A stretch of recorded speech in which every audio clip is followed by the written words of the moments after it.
Well, I can absolutely confirm that the Chief Vet will be giving more detail tomorrow, but we will be extending the housing order. Obviously, really key to this is good biosecurity as well, but you're right, smallholders must also take account of the instructions from the Chief Vet and from the housing order.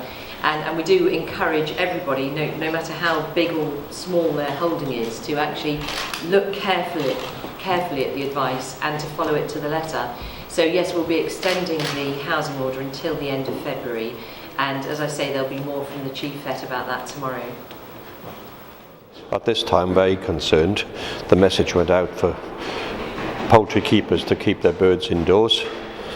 And I believe a lot of these smaller flocks are being kept indoors, but I also know some are not. So when they have poultry sort of running in the wild, then there's always the risk of further disease outbreaks. So again, it's imperative that these people listen to the advice and do house their poultry in the sort of weeks ahead, when they are mostly vulnerable to AI.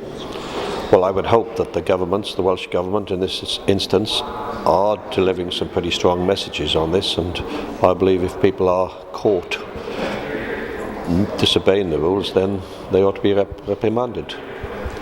Because it is posing a huge risk to the poultry industry at this time. Well, obviously it's being transmitted through wild birds.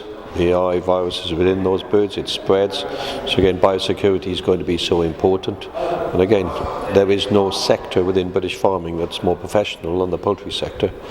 And the majority of the birds are housed. They've heeded the information from governments. So again, it's important that the smaller flocks, the hobby farmer type flocks, heed that advice as well to safeguard this important industry. Well, governments have to keep driving the message. We, the NFU, keep driving the message. And again, people have to take heed of that information and that advice. Otherwise, we may well have to consider, well, why are people keeping half a dozen chickens in the back garden? Because again, these could be a huge threat to an important industry, as I say.